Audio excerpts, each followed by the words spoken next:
ছাদ বাগানে সবজি গাছ করতে গিয়ে অনেকের অনেক সমস্যা হচ্ছে। অনেকে বলছে গাছের পাতা হলুদ হয়ে এসছে, অনেকে বলছে গাছে ফুল ঝরে যাচ্ছে, অনেকে বলছে গাছে ফলই হচ্ছে না।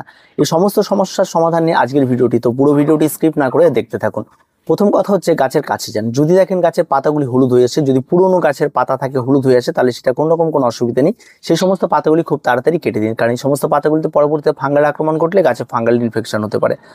এবার গাছের পাতাগুলি কেটে দিন। এবার যদি দেখেন যে না, গাছের পাতার বয়স বেশি না, গাছের পাতাগুলি একটু হলুদ হলুদ এসছে এবং গাছে খুব একটা বেশি ফুল ফল আসছে না, তার মানে গাছে আপনার খাবারের অভাব রয়েছে। এবার গাছে খাবার প্রয়োগ করুন। এই সমস্ত ঝুড়িতে কিন্তু ভার্মি কম্পোস্ট বা জৈব সার ব্যবহার না করে আপনার মনে হয় রাসায়নিক সারটা ব্যবহার করা অত্যন্ত ভালো, কারণ এই সমস্ত গাছের খাবারের মধ্যে অনেক ছোট ছোট মাইক্রোনিউট্রিয়েন্ট রয়েছে যেগুলি গাছের জন্য অত্যন্ত উপযোগী। এবার আপনারা গাছের গোড়ায় আপনারা NPK 10-26-26 আপনারা 2 চামচ ব্যবহার করুন, আর তার সঙ্গে 1 চামচ আপনারা ফরওয়ার্ডন নিন। এই দুটো নিয়ে গাছের গোড়ায় ছিটিয়ে দিন। ছিটিয়ে দেওয়ার পর গাছের গোড়াটিকে সুন্দরভাবে নিড়িয়ে দিয়ে আপনারা ঘাস বা আবর্জনা যেগুলো রয়েছে সেগুলি পরিষ্কার করে দিন।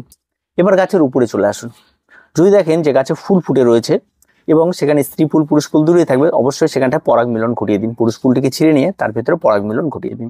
এতে কি হবে, আপনার ফলটা ঝরে যাওয়ার সম্ভাবনাটা অনেকটাই কমে যাবে। এবার তারপরে যদি দেখেন যে গাছের ফল ঝরে যাচ্ছে, তাহলে আপনি আপনার গাছে ব্যবহার করুন বোরন। এখানটায় 1 লিটার জল নেবেন, তার মধ্যে 2 গ্রাম মতো বোরন নেবেন এবং তার সঙ্গে একটি অনুখাদ্য আপনারা যোগ করে দেবেন 2 ml মতো, দিয়ে একটা মিশ্রণ তৈরি করুন এবং তারপর সেটাকে সম্পূর্ণ গাছে স্প্রে করে দিন। এতে আপনার আর কিন্তু এই সমস্ত সমস্যা থেকে আপনারা দূর হয়ে যাবেন। এবার আসি গাছে রোগ পোকামাকড়। এই সময় যদি কোনো কারণবশত একটি পোকার আক্রমণ ঘটে থাকে, তাহলে অবশ্যই আপনাকে এখানটায় পেস্টিসাইড স্প্রে করতে হবে। আর যদি দেখা যায় ফাঙ্গাল আক্রমণ করেছে, অবশ্যই আপনাকে অ্যান্টিফাঙ্গাল স্প্রে করতে হবে। আরেকটি বিষয় রয়েছে যে গাছে যে ফলনগুলি ধরবে বা যে সবজিগুলি ধরবে, সেই সবজিগুলি বেশি টাইম কিন্তু গাছে স্টে করে রাখলে কিন্তু গাছ কিন্তু আর নতুন করে ফলন কিন্তু কমিয়ে দেবে।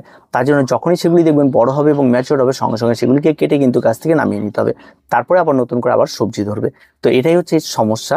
আর তার সঙ্গে সঙ্গে আরেকটি বিষয় যেটা রয়েছে সেটাও মাথায় রাখতে হবে, যেহেতু ক্যারেটে অল্প পরিমাণ জায়গা, এই সমস্ত গাছগুলো অনেকটা বড় জায়গায় হয়ে থাকে। তার জন্য আপনি যদি মনে করেন বড় গাছের মতো ফলন কেন হচ্ছে না, তাহলে কিন্তু আপনার ভুল হবে। সেই ফলনটি কিন্তু সেরকম পাবেন না। আপনি এখানে ফলনটা কিন্তু ওখানে যদি 100% হয়ে থাকে, আপনি এখানে 50% পাবেন। তো এই বিষয়টাও কিন্তু মাথায় রাখতে হবে এবং অযথা আপনাকে ভ্রান্ত মেসেজ আমার দিয়ে কোনো লাভ হবে না যে এখানটা আপনি প্রচুর সবজি মাঠে চাষ করছি যেমন তেমনই পাবেন, তেমনটা পাবেন না। কারণ সেমনটা পেতে হলে আপনার মাটিতেই করতে হবে এবং সেখানে জায়গাটা আর অনেক বেশি পরিমাণ মাটি লাগবে, তবে সেটা সম্ভব হবে।